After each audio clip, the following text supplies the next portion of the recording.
Good. Were you one of the few people who watched last night's debate? Yes, of course. You did? You sat through that whole thing? Well, I didn't sit through it, but I got a lot of housework done. If you were a doctor and Joe Biden came in looking like that, sounding like that, wouldn't you say, let's do a full workup on you? I'll admit that overall, Biden is not looking as perky as he did back when I worked for the Senate Judiciary Committee. But I actually thought last night was one of his better performances. I didn't see anything. Because there was nothing. He seemed fine. If that was the only performance you saw, you wouldn't think, ooh, he's getting old. And as even in his most vigorous prime, Biden was given to making loads of gaffes, saying crazy stuff. I mean, it was. And it never hurt him because he does have a charming personality. He's very gregarious. He's very nice. And somehow, I mean, remember when he was running against, I think he was still running against Obama back in 2008. He had that line about that Obama was great because he was clean and articulate, something like that. And, if a Republican had said it, though, I mean, you can say that about a million things. But no one really minded. They understood what he meant. I mean, when he said clean, what I think he meant was not Al Sharpton, not that he takes a bath. But phrasing it that way would have killed politicians. Everybody, you can just see that he's a nice person, so I don't think that hurts him that much. Buttigieg, I think, he won my heart in some ways. I mean, I find him just a sanctimonious little weasel. But something was wrong last night. He, I don't know, you get a little tired of him. He's a little too cute, a little too slick. It's too rehearsed. I find his overall personality extremely grating, don't get me wrong. But I thought his answer, I mean, there was one that I realized I just kept thinking about hours later when he was talking about being sent to war and someone he had trained with walking along beside him. He said he had a 4-year-old son, and the 4-year-old son, not understanding why his father was walking away from him, is running after him, calling, "Daddy, Daddy." And the guy just couldn't even turn around because he couldn't face his 4-year-old son. And he said, look, of course I will deploy troops when it's necessary. But when you see things like that, you're not going to casually be sending Americans across to fight in wars thousands of miles away for little and incomprehensible purposes for the United States. I thought that was a really good answer. I personally thought Elizabeth Warren. I mean, maybe I'm wrong. I don't understand the Democrats. Wow, on MSNBC last night, they loved Elizabeth Warren. I think that was her worst performance. I mean, she is Hillary 2.0. She is school marm, annoying, the way she treated, and don't get me wrong, I'm not an advocate for Bernie Sanders, but she was utterly rude to Sanders. I tend to believe Sanders in this dispute. I'm sure your listeners are familiar with it. Warren claiming in a private conversation in 2016 or 15, before that election, Sanders told her a woman will never be president or shouldn't run for president, something like that. And Bernie says, what are you talking about? I'd never say anything like that. Hillary got more votes than Trump did. Why would anyone say that? It would be delusional. And not only did Warren press the point, but I don't know if you saw this. I tweeted the video of it because I saw people talking about it. At the end,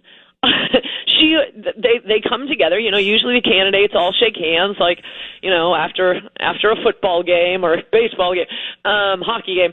And Sanders extended his hand to Warren, and she very pointedly did not take it. Yeah. That is such a Hillary move. Well, although even she shook hands with Trump. The problem is Sanders, he's too nice a guy. When Hillary pulled all kinds of dirty tricks on him, he just stood there and took it. And now she's pulling these dirty tricks on him.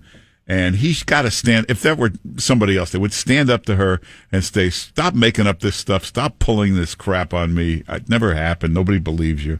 He didn't do that. When she said, I've won every election, he should have said, they're all in Massachusetts and super liberal Massachusetts. Thank Thank you. That was the stupidest little speech I've ever heard, and I don't recall it last night, but I've heard her say it in other speeches. She says, "And nobody thought I could win." It's in Massachusetts, and you're running against a Democrat. You find one person who thought you couldn't win. Yeah, go run somewhere else and see if you can win. With those absolutely. And even if true, all the women on this stage, there are two, Elizabeth, all the women on this stage have won every election they've run in. Well, okay, maybe women aren't as big risk takers as men. I mean, sometimes you win, sometimes you lose. And to say 30 years and then it turns out that Sanders did it exactly 30 years ago, beat a Republican, I mean, it just seems sneaky. No, no. I would think that she's done now. I thought Steyer came off across, and I don't think the number one issue is this mythical global warming, but I thought he came across very well last night. Really? Yeah, for the first time, I actually thought he came across I mean, not the substance of what he was saying, but I like his point, whether that's the be-all, end-all. I don't really think it is, but the term limits point he makes is very good, and I thought his best moment was when he had said he was comparing his experience with little Pete Buttigieg, and he said, something about, he had two good lines with Pete, that Pete, he may have been a partner in an investment firm for 3 years. I've been in business for 30 years or something like that. And Pete corrected him, saying, "Thank you for elevating me. I wasn't a partner, an associate." And Steyer laughed. It's the first time I've seen him smile. He should laugh more. Whenever you laugh at yourself in a debate, as when Mondale laughed. Remember when Mondale raised Reagan's age and Reagan said, "I will not take advantage of my opponent's youth and inexperience."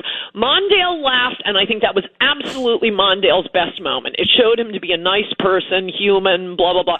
Steyer got that last night, and I also thought it was funny and not mean when he raised Pete's age by saying something to the, he's talking about his children who are, 28 and 30, and he says, in a nice way, your generation, Pete. That was pretty good.